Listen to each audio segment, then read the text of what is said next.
পছন্দের hero কিয়ানো Reeves হবে, because একেবারেই হচ্ছে ছোটোবেলার থাকে না যে অন রিপিটেশন যে মুভিটা আমরা দেখি, বা একদমই হচ্ছে যখন ফ্রাস্ট্রেটেড ফিল করি তখন কোন মুভিটা দেখে আমার স্বাচ্ছন্দ্য ফিল হয়, সেটা হচ্ছে ম্যাট্রিক্স, এবং ম্যাট্রিক্সের একদম প্রথম পার্ট যেটা। এবং সেখানকার যে চরিত্র কিয়ানো রিভস, সে তার বাস্তব জীবনেও অনেকটা তার ক্যামেরা জীবনের মতনই অসম্ভব রকমের কাইন্ড একজন পার্সন, যে একজন সেলিব্রিটি হওয়ার পরও এখনও পাবলিক ট্রান্সপোর্ট ব্যবহার করে, এবং তার সেটের যে কর্মীরা থাকে তার নিরাপত্তার কাজ করে, তাদেরকে সে হচ্ছে যে স্যালারিটা পায় সেখানে একটা বড় অংশ দান করে দেয়।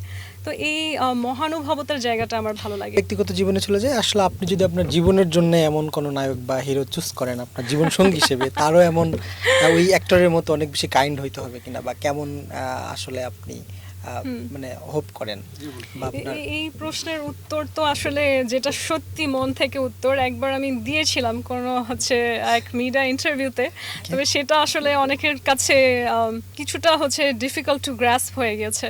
তো সেই প্রশ্নটায় আমি না যাই, কারণ আমার জীবনসঙ্গী আমি আসলে যেরকম চাই সেরকম বাস্তবে আসলে পাওয়া যাবে কিনা এটাই এখন প্রশ্নবিদ্ধ।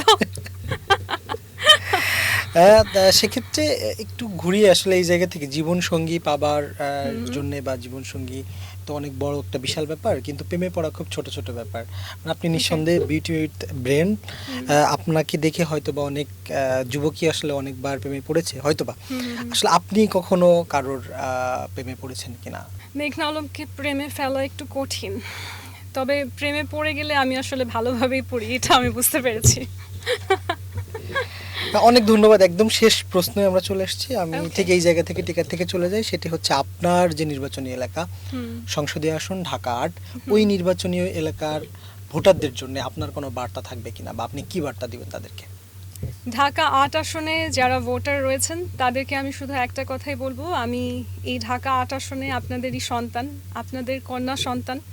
এখানে আমার বেড়ে ওঠা, এখানেরই স্কুল কলেজে আমার লেখাপড়া, এবং আমার মনে হয় আপনার কন্যা সন্তান যখন ঘর থেকে বের হয়, আপনার যদি চিন্তা থাকে মাথায় যে আমার মেয়ে সন্তানটা নিরাপদে বাড়ি ফিরে আসবে কিনা, তাহলে আপনি আমার জন্য ভোট করুন।